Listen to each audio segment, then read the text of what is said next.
ஆயுத பூஜை, சரஸ்வதி பூஜை விடுமுறையை முன்னிட்டு தென் மாவட்டங்களுக்கு சிறப்பு ரயில்கள் இயக்கம்.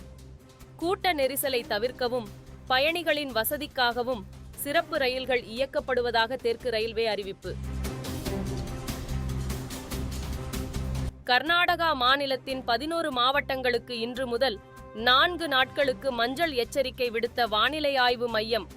மைசூரு, குடகு, சாம்ராஜ்நகர், மாண்டியா, ஹாசன், தும்கூர், பெங்களூரு, ராம்நகர், சிக்கபல்லாபூர், கோலார் மாவட்டங்களுக்கு கனமழை எச்சரிக்கை.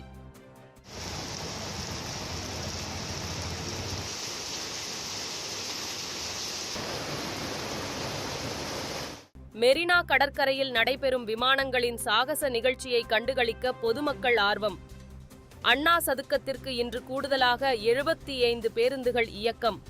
மாநகர போக்குவரத்துக் கழகம் அறிவிப்பு. இந்திய விமானப்படையின் 92வது ஆண்டையொட்டி சென்னை மெரினாவில் இன்று விமான சாகச நிகழ்ச்சி. 6500 போலீசார், 1500 ஊர்காவல் படையினர் என 8000 பேர் பாதுகாப்பு. ஜம்மு காஷ்மீரின் பூஞ்ச் மாவட்டத்தில் இந்திய ராணுவத்தின் ரோமியோ படையினர் அதிரடி சோதனை. பாகிஸ்தான் துப்பாக்கி குண்டுகள், வெடிபொருட்கள் மற்றும் சீன எரிகுண்டுகள் உள்ளிட்ட வெடிபொருட்கள் பறிமுதல்.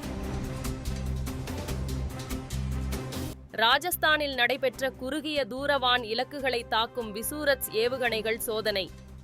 அதிநவீன தொழில்நுட்பங்களை கொண்ட ஏவுகணைகளுடன் கூடிய 3 விமானங்களை வெற்றிகரமாக இயக்கி சோதனை.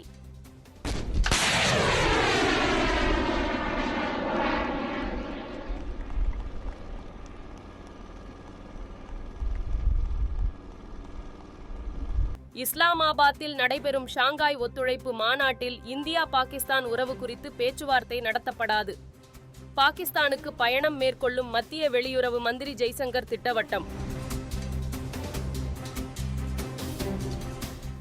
போலியான இமெயில் அனுப்பி பணம் பறிக்கும் மோசடி கும்பல் குறித்து சைபர் போலீஸ் எச்சரிக்கை.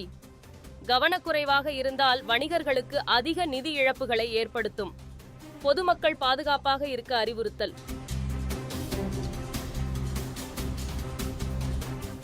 சபரிமலையில் மண்டல காலத்தில் தினசரி ஆன்லைன் மூலம் முன்பதிவு செய்யும் 80,000 பக்தர்களுக்கு மட்டுமே தரிசனத்திற்கு அனுமதி. கேரள முதல்வர் பினராயி விஜயன் தலைமையில் நடைபெற்ற ஆலோசனைக் கூட்டத்தில் தீர்மானம். தமிழகத்தின் 15 மாவட்டங்களில் இன்று முதல் வரும் 10ஆம் தேதி வரை கனமழை பெய்ய வாய்ப்பு. சென்னை வானிலை ஆய்வு மையம் தகவல்.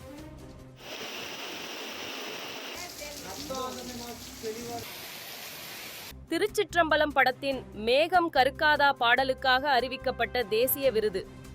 நடன இயக்குனர் ஜானி மாஸ்டர் மீது போக்சோ வழக்கு பதிவு செய்யப்பட்டதால் விருது ரத்து. இஸ்ரேல் தாக்குதலில் ஹமாஸ் அமைப்பின் ராணுவ பிரிவு மூத்த உறுப்பினர் அலா நயீப் அலி உயிரிழப்பு. லெபனானின் பயங்கரவாத சுரங்கம் தகர்ப்பு. ஹிஸ்புல்லா மூத்த தலைவர் ஹஷேம் சபேதீன் கொல்லப்பட்டதாக இஸ்ரேல் அறிவிப்பு.